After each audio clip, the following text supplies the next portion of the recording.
Bonjour à tous, ici Nata, votre animatrice du balado Nata PR School.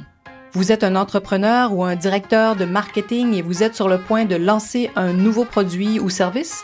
Ou vous vendez vos produits depuis un bon moment déjà, mais vous souhaitez savoir comment augmenter votre visibilité, vous faire connaître et toucher plus de clients? Chez Nata PR, nous traitons tous les jours avec de vrais clients et nous vous enseignons des solutions RP faciles, amusantes et honnêtes. Vous apprendrez ici les étapes simples pour combiner la force des relations publiques aux médias sociaux dès maintenant. Suivez-nous!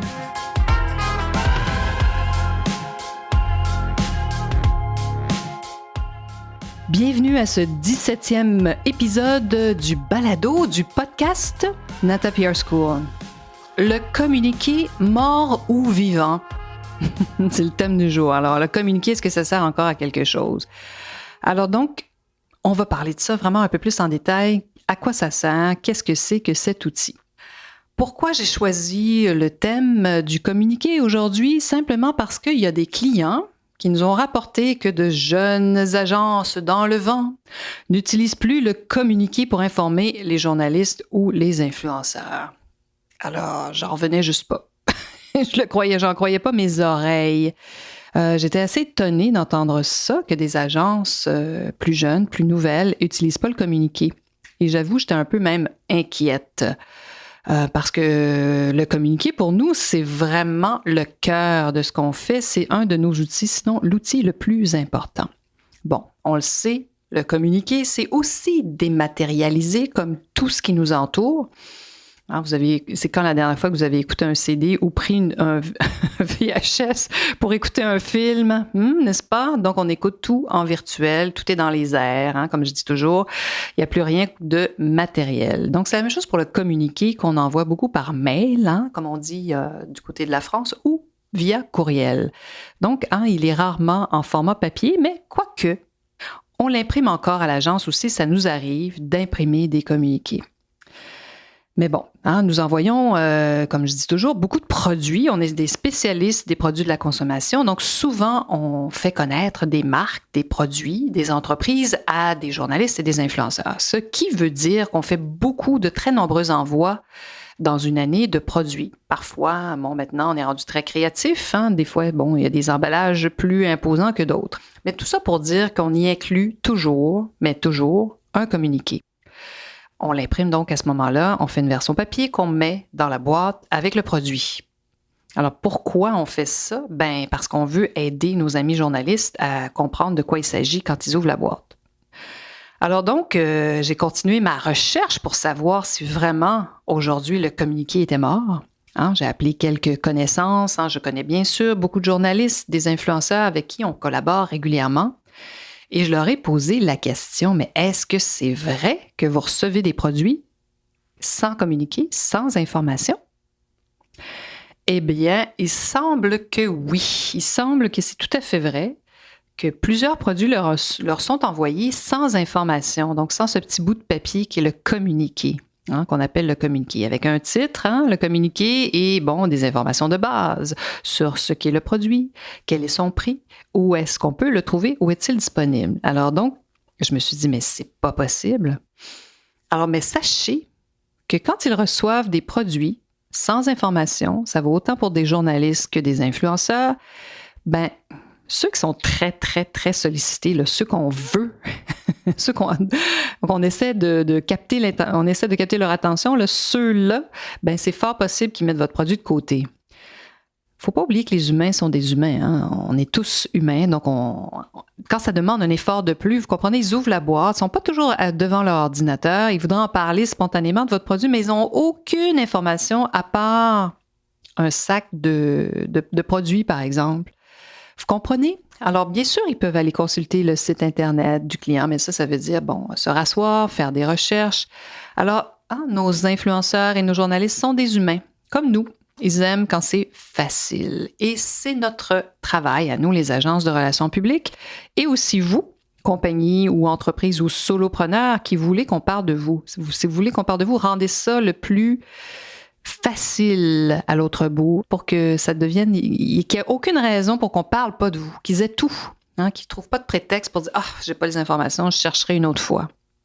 Alors donc, en poursuivant mes recherches, j'ai aussi trouvé une source que j'adore.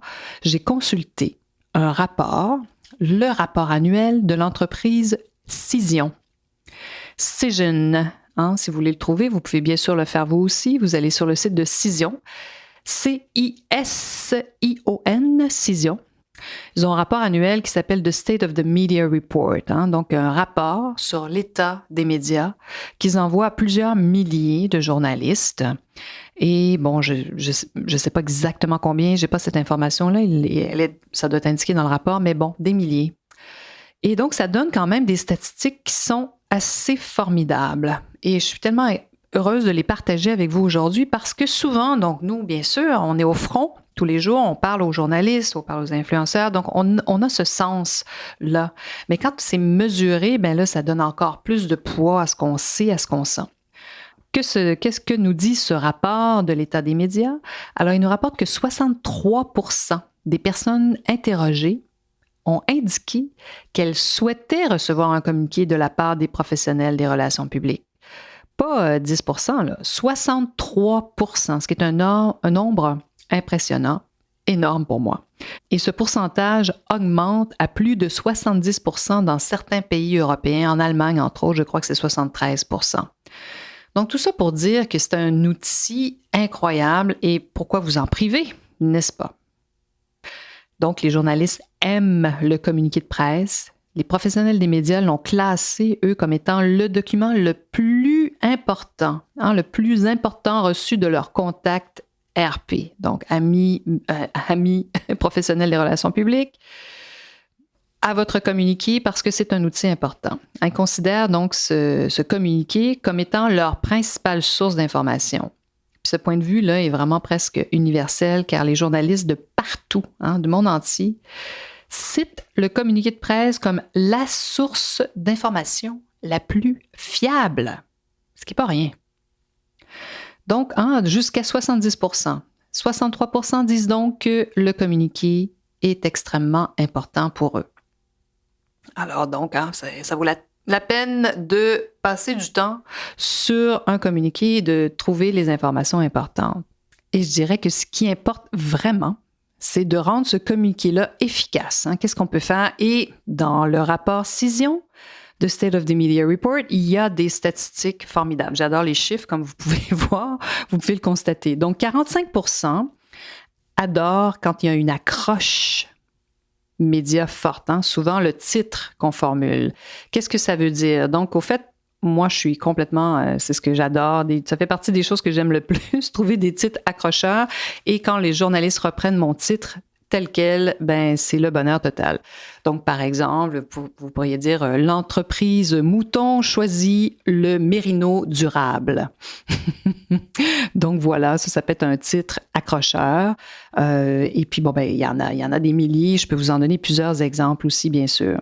Alors, et aussi, donc c'est 45%. 45% qui mentionnent que quand il y a une accroche très forte, vous captez leur attention et ils se disent, là, j'ai de l'information intéressante et je sais de quoi on parle dans ce communiqué-là. Donc, ça peut être aussi l'objet de votre mail, de votre courriel. Ensuite, sachez que 27% aiment qu'on raconte une histoire, on en parle souvent de ça, aiment qu'on raconte une histoire un peu sur le ton de la conversation et d'éviter les termes trop techniques, le jargon scientifique, on évite ça le plus possible. Raconter une histoire comme si c'était un ami ou quelqu'un aussi qui est en première année scolaire, à qui on explique quelque chose. Donc, il faut que ça soit facile à comprendre. Ça, c'est 27% qui mentionnent qu'ils aiment voir une histoire racontée simplement. Ensuite, 17% adorent quand il y a des citations. Pas juste adorent, mais ils voient que c'est utile. Donc, aussi, ça leur donne l'indication qu'il y a un ambassadeur derrière, il y a quelqu'un qui a quelque chose à dire sur le sujet. Donc, pas juste une petite citation d'un directeur de marketing, là. Non. Votre président, qu'est-ce qu'il a à dire sur le fait que maintenant, ils utilisent du mérino durable? Qu'est-ce que ça veut dire? Lui, il est très enchanté du mérino durable parce que c'est formidable, c'est éco-responsable, c'est biologique et à la fin de notre foulard en mérino, on peut le planter dans le jardin. Donc, vous voyez un peu, là, il y a des choses à dire, notre président, sur le mérino. Voilà, donc ça, c'est ça qui est intéressant. Donc, plus de 27% recherchent aussi quoi? Des images. Ça, comme je vous dis tout le temps, c'est des choses qu'on sent, qu'on sait. Il y a des clients qui nous arrivent des fois avec des vidéos fabuleuses qui ont dû coûter des fortunes, mais ce qu'ils préfèrent, nos amis médias influenceurs, des images, de très, très belles images, c'est 27%. 13% aiment quand même les vidéos. C'est sûr que si vous avez un énorme budget, ben allez-y, lancez-vous dans les photos et les vidéos. Mais parfois, il faut faire des choix. C'est souvent le cas, même des grandes entreprises. Donc, investissons dans de belles images. Et ça, une image forte, ça capte l'intérêt, mais de façon exceptionnelle. Et donc, même de l'inclure dans votre communiqué aussi, ça peut être très bien dans le corps de votre message, de montrer quelles sont les images que vous avez. Alors, investir dans de bonnes photos, les avoir en haute résolution aussi quand vous voulez qu'un superbe magazine parle de vous, c'est important. C'est comme ça que vous allez attraper leur attention, hein? Donc, vraiment, piquer la curiosité. Prenez le temps aussi de vous renseigner. Ça, c'est pas la première fois que j'en parle, mais prenez le temps de vous renseigner sur l'influenceur ou le journaliste que vous contactez. Donnez-leur des informations originales. Proposez-leur un spécialiste qui sera bien préparé. Qu'est-ce que ça veut dire? Ça veut dire que vous avez prévu des questions, vous avez donc travaillé avec cette personne-là, vous avez simulé une entrevue avec cette personne-là. Vous avez posé des questions et cet expert est capable de répondre de façon très simple, de vulgariser et avec des phrases courtes. Alors ça, je vous dis, des fois, c'est difficile à trouver ces gens qui s'expriment de façon claire et précise. Donc, les médias adorent échanger avec des dirigeants qui sont structurés, qui sont organisés, puis qui n'ont pas la langue de bois. Alors voilà, donc je vous dis, qu'est-ce que les médias aiment? Ils aiment donc avoir une accroche média, qu'on leur raconte une histoire sans termes trop techniques. Ils adorent les citations. Ils aiment quand vous leur proposez un bon expert, avoir de bonnes images. Donc, ça, c'est extrêmement important. Et prenez le temps, donc, de savoir qu'est-ce que ces journalistes-là recherchent. Vous allez le voir dans leurs articles passés. Et donc, si vous avez une photo de votre président avec un foulard de mérino durable, ça peut être très utile. Donc, pour résumer, le communiqué demeure l'outil numéro 1 que vous devez développer. Et si vous avez envie donc de travailler avec nous, je vous dirais, inscrivez-vous sur nos listes. Si vous allez sur notre site, natapr.com, inscrivez-vous, vous allez voir la fameuse petite fenêtre qui est là. En échange de votre courriel, vous allez recevoir en plus notre modèle Nata complètement gratuitement et avoir plein d'informations sur nos webinaires gratuits, sur nos prochaines formations. Et si vous voulez qu'on travaille ça avec vous, on va le faire. Ça va nous faire vraiment plaisir. C'est ce qu'on fait d'ailleurs depuis quelques mois.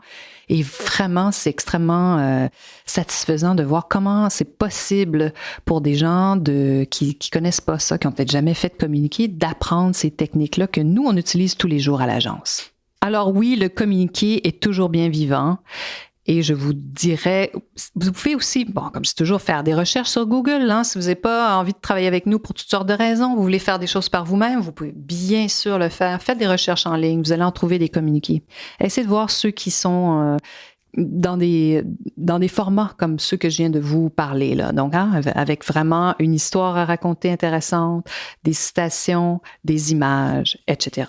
Continuez à développer vos muscles RP, comme je dis toujours. Faites des recherches sur Google, allez trouver d'autres communiqués.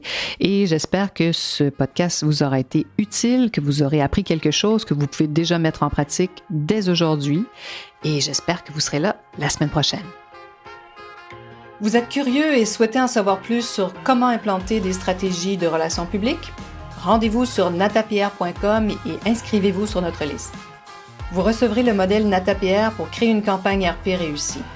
Et si vous souhaitez devenir client, contactez-nous à nata@natapr.com. Nous attendons vos commentaires. À la semaine prochaine!